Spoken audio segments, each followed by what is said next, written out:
You want to talk about real racism? I'll be honest, black people are the most racist people, bro. Oh yeah, I know. No, I really hate when people make everything about race. I'm gonna say it, black people do it the most. What's the most problematic race? Black people. Black people are the most racist individuals that there is in 2025. And he's absolutely right. Making your way in the world today takes everything you've got. The demonization of black men is a political strategy that liberal whites use to discipline and control how black men are seen politically. It makes it so that any time black men talk about their specific issues, it's seen as anti-progressive and misogynistic. Taking a break from all your worries sure would help a lot. What we've done is we've accepted the black men to be an underclass because we've advanced the kind of gender politics and liberal political vision that doesn't really include working class black men.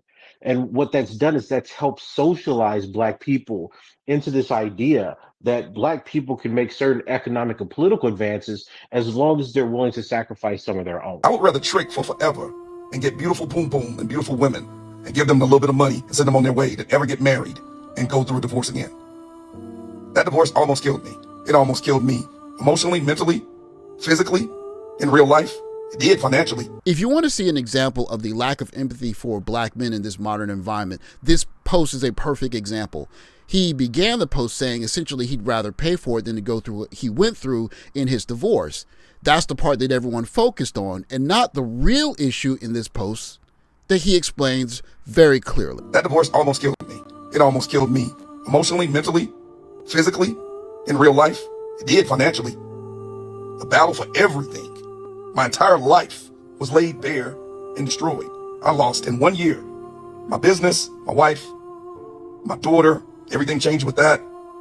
My friends, my sense of security, my home, my money, my cars, everything gone. So you telling me if I could go and pay $100 and smash an 8, 9, or 10 and spend the night with her, have a good time, and I've lost $100, that I'm a trick, then I'll be that.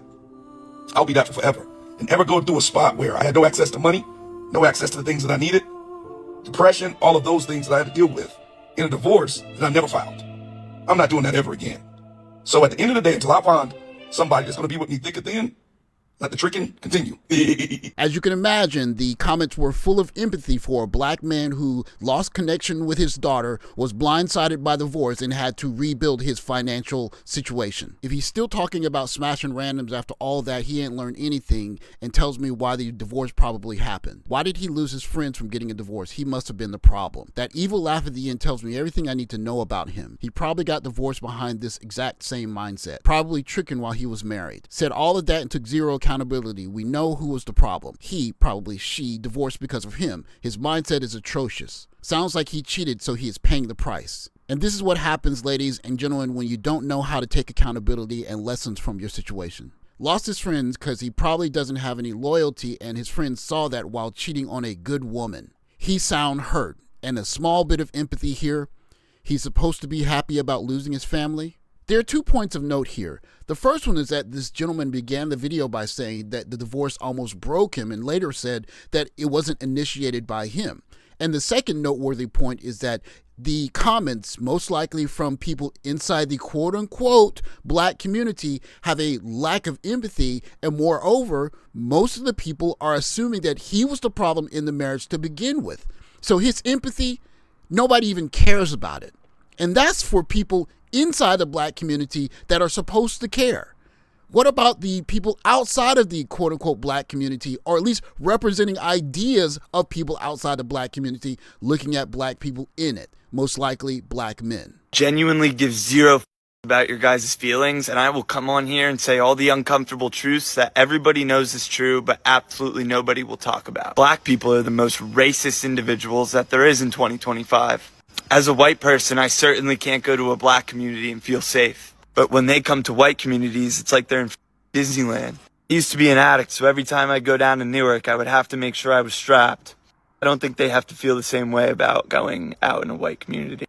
Matter of fact, they can come here and say whatever they want. They can call me white boy this, white boy that, white whatever the And I'm just simply not going to comply with the double standard. I genuinely do not care one bit about your guys' feelings, and I'll tell you the truth. And the truth is, in 2025, white kids are being raised to be accepting individuals, and it's not the other way around. And everybody knows that. And he's absolutely right.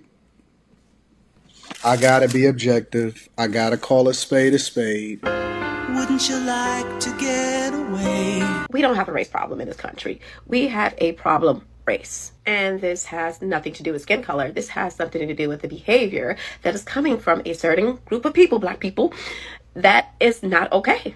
Let me be the one to break it to you. They're calling you the N-word and they're treating you like the N-word because you're acting like the N-word. Wouldn't you like to get away? What's the bigger threat to America, fentanyl or black people? Black people, not even close. Why do you say that? Honestly speaking, the culture is pernicious. The crime rates are ridiculous. Everything about it is just, there's issues. We gotta have a difficult conversation here. And that difficult conversation is, we need to get rid of the bigotry, the world organized bigotry, which is always blaming other people for their problems, blaming white people for everything, blaming society for everything, systemic racism, all these lies. It's all a lie. It's like, dude, stop being a loser. Stop crying about your circumstances. Trust me, you can make it, because if people that are like immigrants to come here and figure it out, you can too. Wouldn't you like to get away? You want to talk about real racism? I'll be honest, black people are the most racist people, bro. Oh, yeah, I know. They openly do it. And it's because, and the reason why is because they're able to openly be racist with zero consequence so they can say what they want to say.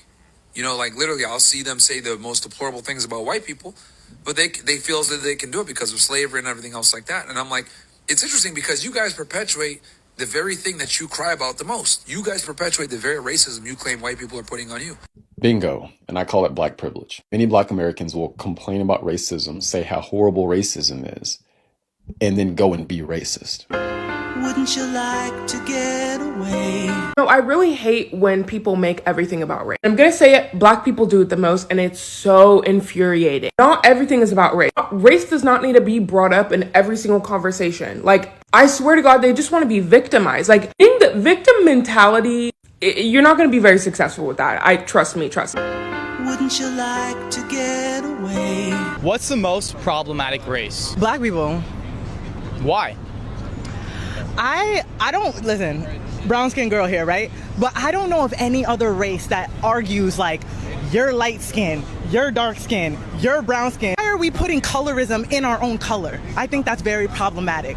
And it just puts us against each other. And it's one issue to have issues with other races. It's another thing to have issues with each other based on our shape. First of all, no matter where you go inside their cultures, they do care about skin color. So that's not true. But the other part is, how exhausting is it to see black person after black person after black person turn to black people and say, what are you complaining about? You got everything you could ever want in this country. Everything is fair and dandy. Stop whining. You're the one that's racist.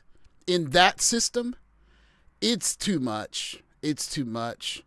And it's understandable if people take to the cheer song and say, Sometimes you wanna go where everybody knows your name,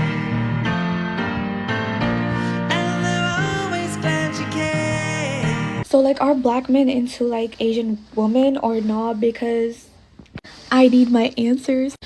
Fuck $1, girl, pick up 50. Nice to meet you. How old are you? G. You 22? How old is you? 19? You 19? Oh, you young. You too young for me. You too young. I feel like if I do like a guy that's like African American, I just feel like I wouldn't have any like, I just think they wouldn't like me. Girl, you need a real nigga. Did you say you Puerto Rican Ecuadorian? Black men or white men? You want the Morris Chestnut or Ashton Kutcher? Black men.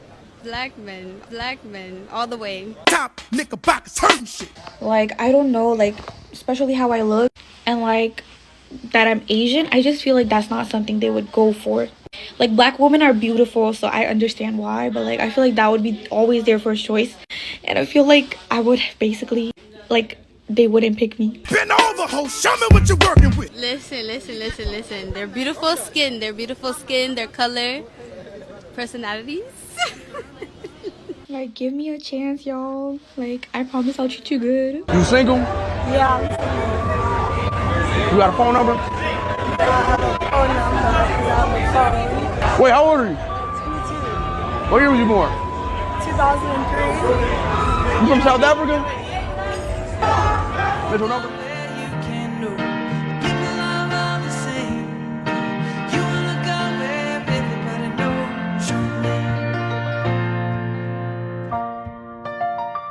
I mean, my basic claim here is that the demonization of black men is a political strategy that liberal whites use to discipline and control how black men are seen politically. It makes it so that any time black men talk about their specific issues, it's seen as anti-progressive and misogynistic, not because it necessarily doesn't benefit or harms black women, but because it's not in line with black women's political posture. So any deviation from black women's political posture on issues that the Democratic Party decides to platform is seen as sexism, misogyny, and a moral condemnation of the black male vote and black male issues. Now, this is again a way to control and manage the black male population. When you look at the images of I Show Speed in Africa, they're not only of a man that's having a good time, but of a black man that's relieved from the burden of being the black sheep in the society that blames its social ills on the least powerful group of men in it. And even having other black men point to black men and say that you're the real racist here and that it's your mindset that's keeping you back. It's nice to have a break from a society where essentially the Democratic Party is expecting your vote and willing to offer you nothing. And trying to deal with these pressures on a daily basis takes its toll on us. And so you can understand why some black men may say, not only would I consider maybe dating different young ladies who might have empathy when my marriage falls apart, but maybe just go somewhere else where you can stop blaming everything on me. Maybe America's better with more Antons and more Myrons. And maybe the likes of people like myself would do better to let America have those as the exemplary black men that it wants. For a growing group of black men, making our way in the world today takes everything we've got. Taking a break from all our worries, it sure would help a lot. Wouldn't you like to get away? Sometimes you want to go where everybody knows your name and they're always glad that you came. You want to go where people see troubles are all the same. You want to go where everybody knows your name. And they're not blaming you for everything that's wrong with their society, which just happens to be the most powerful society that's ever existed, and you happen to be the powerless minority that they blame everything on. Thanks for watching. Like, subscribe, comment below, and I'll catch you in the next video. Take care, guys.